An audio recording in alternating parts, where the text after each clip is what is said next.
নবম জাতীয় পে স্কেলের দ্রুত প্রজ্ঞাপন জারির দাবিতে প্রধানমন্ত্রীর মুখ্য সচিব এবিএম আব্দুস সাত্তারের সঙ্গে সাক্ষাৎ করেছে বাংলাদেশ সরকারি কর্মকর্তা কর্মচারী কল্যাণ সমিতির কেন্দ্রীয় কমিটির একটি প্রতিনিধি দল। এ সময় প্রধানমন্ত্রীর সঙ্গে সাক্ষাৎ করার অনুমতি চেয়েছেন তারা। রবিবার 23 আগস্ট সচিবালয়ে মুখ্য সচিবের সঙ্গে সাক্ষাৎ করেন তারা। তাদের সঙ্গে আলোচনার এক পর্যায়ে মুখ্য সচিব প্রতিনিধি দলের নেতৃবৃন্দকে আশ্বস্ত করে বলেন, যা দেয়া হবে আপনারা পেয়ে খুশি হবেন। তার এমন আশ্বাসে প্রতিনিধি দলের নেতৃবৃন্দ কৃতজ্ঞতা প্রকাশ করেন এবং দ্রুত কার্যকর পদক্ষেপের প্রত্যাশা ব্যক্ত করেন। সমিতির এক সংবাদ বিজ্ঞপ্তিতে এই তথ্য জানানো হয়েছে।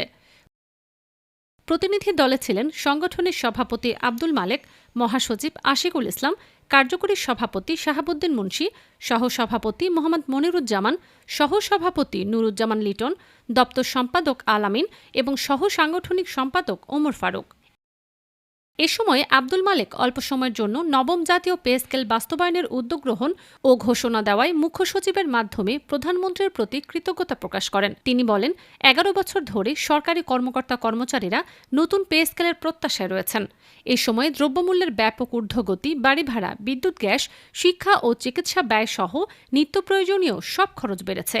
তিনি বলেন, নিম্ন বেতনভুক্ত কর্মচারীদের অনেকেই সংসারের ব্যয় নির্বাহ করতে গিয়ে ঋণগ্রস্ত হয়ে পড়েছেন।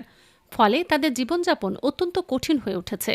তিনি জাতীয় বেতন কমিশনের কাছে দুটি পে স্কেলের সমন্বয় করে সর্বনিম্ন বেতন ৩৫,০০০ টাকা নির্ধারণের দাবি এবং নিম্ন বেতনভুক্ত কর্মচারীদের জীবনযাত্রার বাস্তব চিত্র তুলে ধরেন। অন্যদিকে সংগঠনের মহাসচিব আশিকুল ইসলাম নবম পে স্কেলের বিভিন্ন গ্রেডের ধাপগুলোর মধ্যে বিদ্যমান পার্থক্য এবং কর্মচারীদের ওপর এর প্রভাব তুলে ধরেন।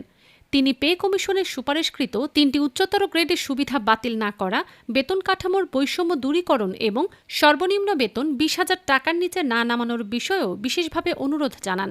একই সঙ্গে তিনি নবম পে স্কেলের প্রজ্ঞাপন দ্রুত জারির দাবি জানান। বাংলাদেশ সরকারি কর্মকর্তা কর্মচারী কল্যাণ সমিতি মনে করেন, সরকারি কর্মকর্তা কর্মচারীদের ন্যায্য অধিকার নিশ্চিত, বৈষম্য নিরসন এবং সম্মানজনক জীবনযাপনের সুযোগ সৃষ্টির লক্ষ্যে নবম পে স্কেলের প্রজ্ঞাপন দ্রুত জারি করা অত্যন্ত জরুরি।